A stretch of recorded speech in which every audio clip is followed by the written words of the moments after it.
Bonjour tout le monde. Aujourd'hui, on va commencer une formation qui concerne l'utilisation de WordPress. Avant de commencer, nous devons comprendre une première chose. Pour télécharger WordPress, vous aurez deux sites. Il y a le site wordpress.org, il y a un autre site qui est nommé wordpress.com. L'une des premières choses que vous devez connaître, que le site de wordpress.com, c'est un site en ligne, c'est-à-dire que vous pouvez créer votre site en ligne et il aura l'extension par exemple .wordpress et c'est pas notre intérêt. Et après vous pouvez payer pour avoir l'extension .com et c'est, comme on peut dire, c'est payant et c'est par exemple à 4 dollars par mois bien sûr, ou bien à 8 dollars, donc selon ce que vous voulez. Donc ça c'est pour WordPress.com. Mais c'est pas notre intérêt. Si vous voulez travailler sur les sites d'une manière qui est professionnelle, normalement vous allez premièrement utiliser la version WordPress.org. WordPress.com on va le revoir une autre fois, mais pour notre premier intérêt maintenant c'est WordPress.org. Aussi, vous pouvez installer WordPress soit directement sur votre hébergeur, si vous avez un nom de domaine, donc vous pouvez l'installer donc d'une manière directe sur votre hébergeur. Ça, vous pouvez le voir dans un autre tutoriel ou bien dans une autre vidéo que j'ai déjà lancée sur ma chaîne. Mais aujourd'hui, je vais commencer à partir de zéro. Si je n'ai pas, par exemple, un hébergeur dans lequel je peux héberger au départ. Donc je veux seulement apprendre WordPress, après je vais essayer de le relancer, ou bien je veux comprendre WordPress sans utiliser la connexion Internet. Alors, qu'est-ce qu'il faut faire premièrement? Donc, vous allez accéder à ce site et vous allez cliquer sur Get WordPress. Alors, une fois qu'on va cliquer sur Get WordPress, donc automatiquement, j'aurai plusieurs extensions. La première, bien sûr, c'est Download WordPress, c'est-à-dire télécharger WordPress. Je vais cliquer ici et automatiquement, voilà, je vais choisir par exemple un fichier ici dans lequel je vais créer un nouveau dossier et automatiquement dans ce dossier je vais le nommer par exemple tuto WordPress. Donc on va l'enregistrer. Voilà. Donc on a besoin pour utiliser WordPress. Donc voilà, il est maintenant en train de se télécharger l'application de WordPress. Une autre chose qui est très importante et que nous devons la comprendre, que j'aurai besoin de plusieurs logiciels pour utiliser WordPress. Lesquels? L'un des premiers logiciels, bien sûr, c'est d'avoir un éditeur de texte en cas de besoin.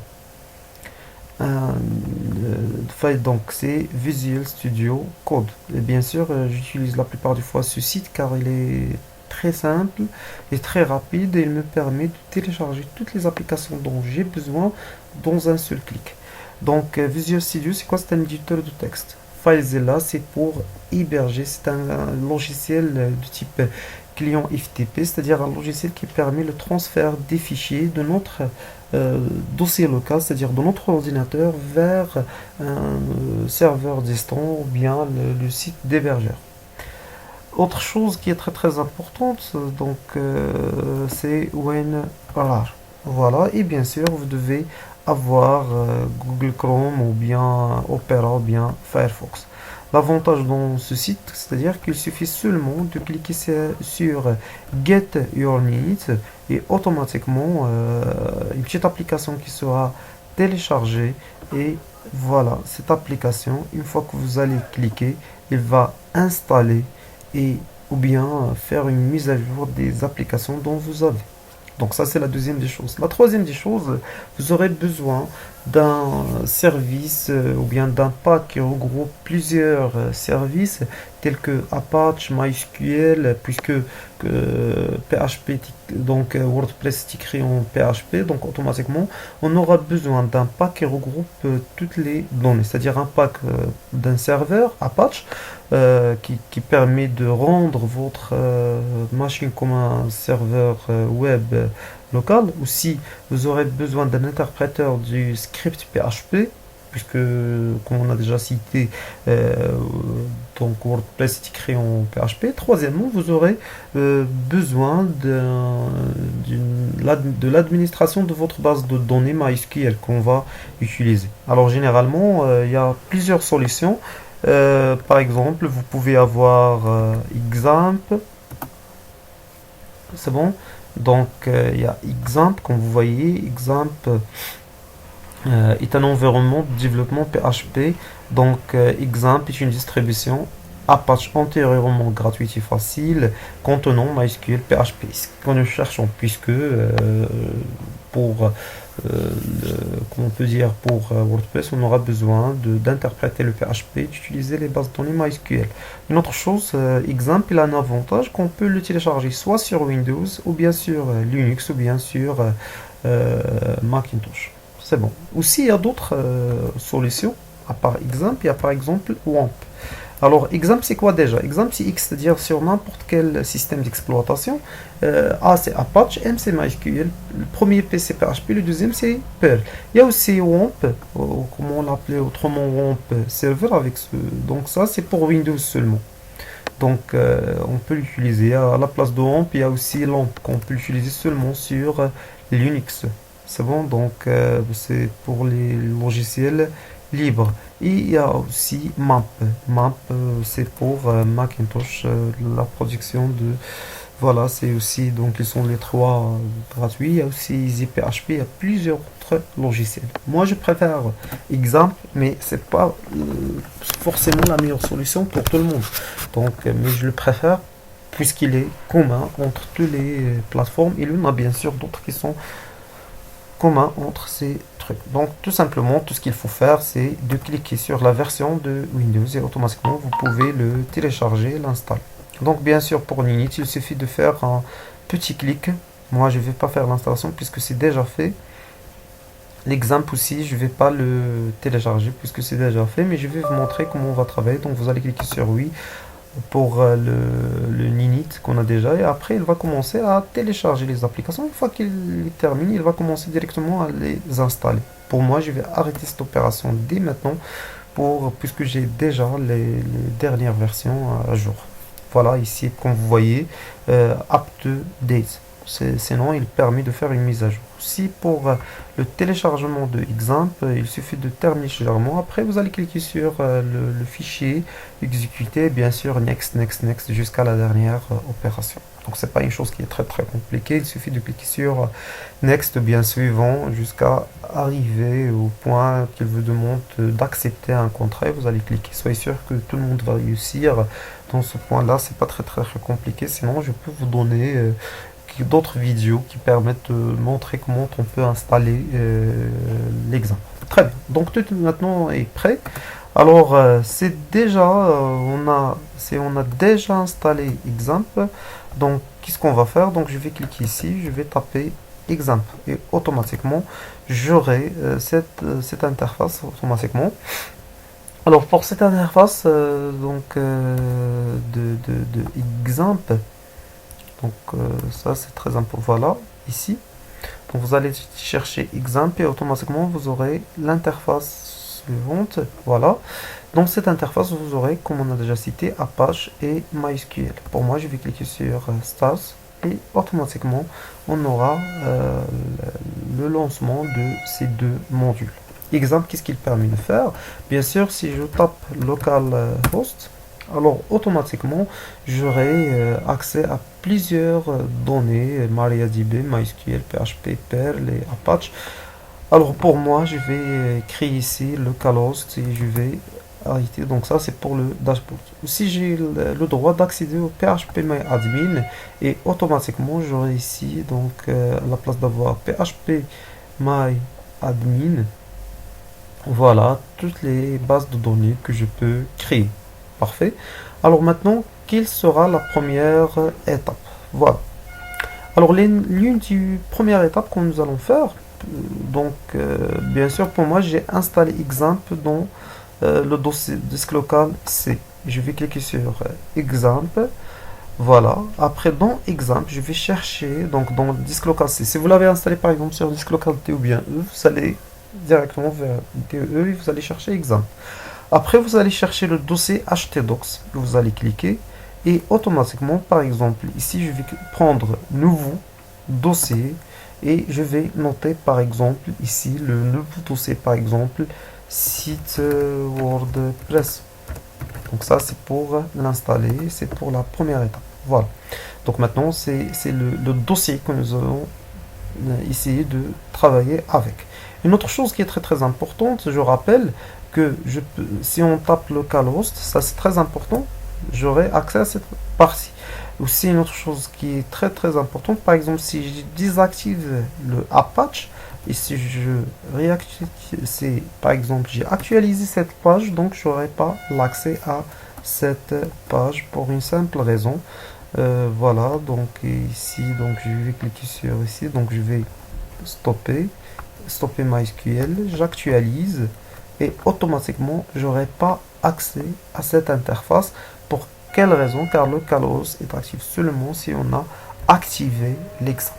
Parfait. Donc maintenant je vais cliquer sur Start et on termine notre travail et je peux aller plus loin. Voilà. Alors maintenant, dans le PHP MyAdmin, il me permet de gérer les bases de données.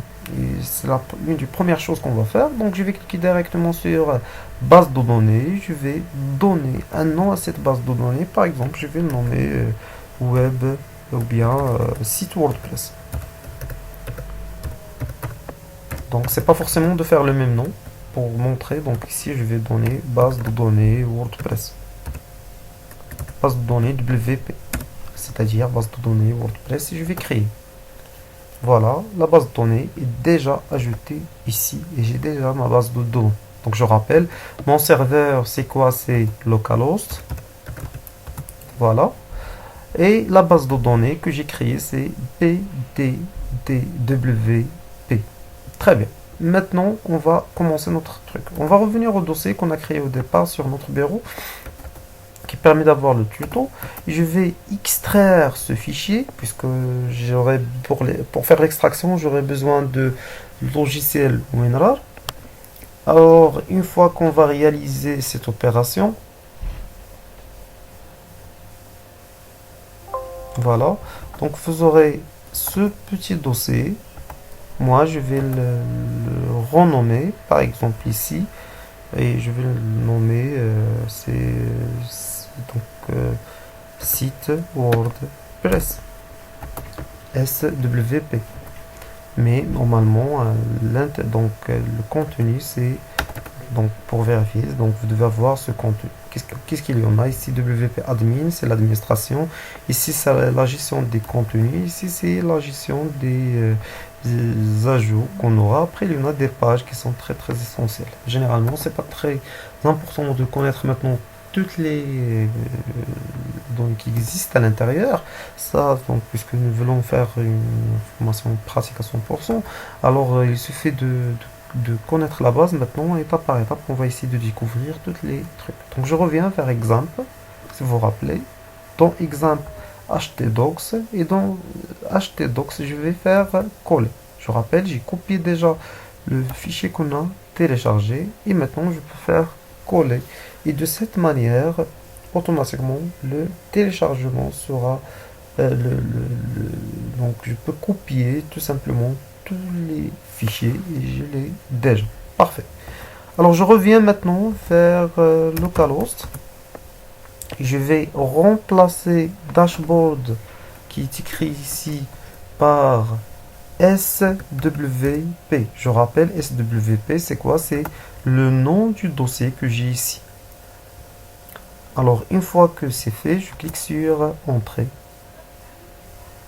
Et automatiquement, j'ai cette interface qui me demande de choisir la langue. Parfois, vous pouvez dépasser cette étape.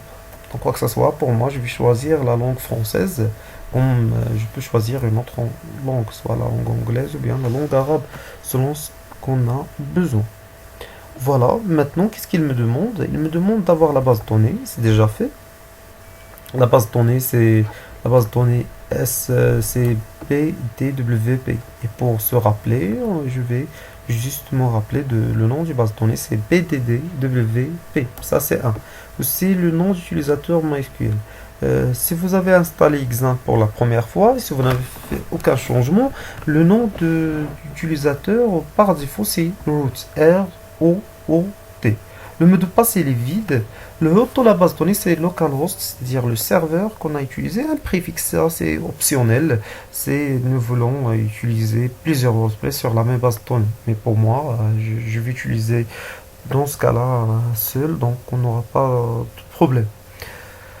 C'est bon, voilà, donc on commence maintenant notre opération. Voilà, la base de données, c'est PDDWP.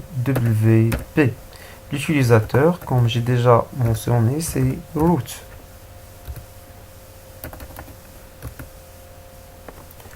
Pour le mot de passe, il sera vide. Et bien sûr, j'aurai le localhost. Et maintenant, je vais cliquer sur envoyer. Et maintenant, je vais lancer l'installation. Il a vérifié l'existence de ces paramètres. C'est-à-dire, si j'ai fait une erreur, donc automatiquement, je n'aurai pas accès à cette page.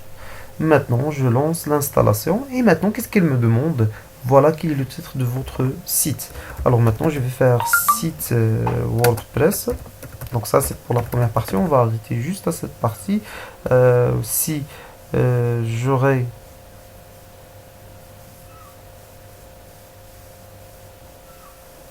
besoin d'avoir un identifiant,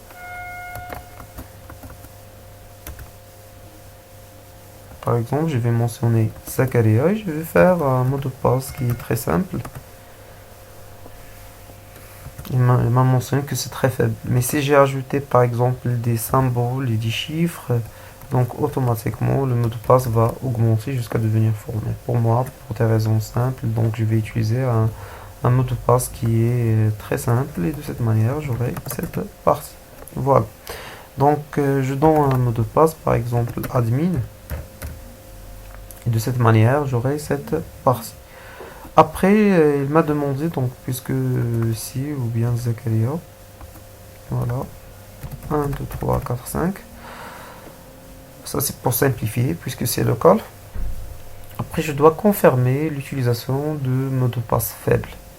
Après, il va me demander une adresse email.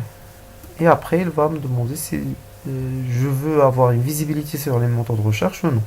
Pour moi, il n'y a pas de problème. Donc, je vais cliquer sur installer. Et voilà, félicitations maintenant. C'est presque la dernière étape pour lancer votre site. On va attendre un peu. Dans quelques instants, on aura la réponse sur l'installation de notre site. Voilà, le site est déjà installé. Voilà, je ne vais pas le changer. Donc maintenant, je vais cliquer sur se connecter. Et bien sûr, je vais cliquer sur Zakaria. Et après, j'aurai 1, 2, 3, 4, 5. Et après, je vais cliquer sur se connecter. Et bien sûr, une fois, donc j'aurai premièrement cette partie. C'est la partie d'utilisateur. C'est la partie de, comment on peut dire, de backend. C'est la partie d'administration dans laquelle on a un tableau de bord. Et c'est ce qu'on va découvrir. Donc la plupart du temps, notre travail sera sur cette partie. Il y a une autre partie, donc si vous voyez ici, donc pour accéder à cette partie, donc vous devez toujours taper localhost swp/wp admin. Après, il y a une autre partie, c'est aller sur le site, donc je vais le mentionner. Ça, c'est votre site. Voilà, site WordPress. Bonjour, donc déjà, il y en a une première interface qu'on ne pouvons l'avoir. Donc, on va arrêter jusqu'ici pour mentionner, Inch'Allah, les prochaines parties. Donc, ça, c'est pour la partie d'installation. Je vous remercie à un deuxième tuto, Inch'Allah.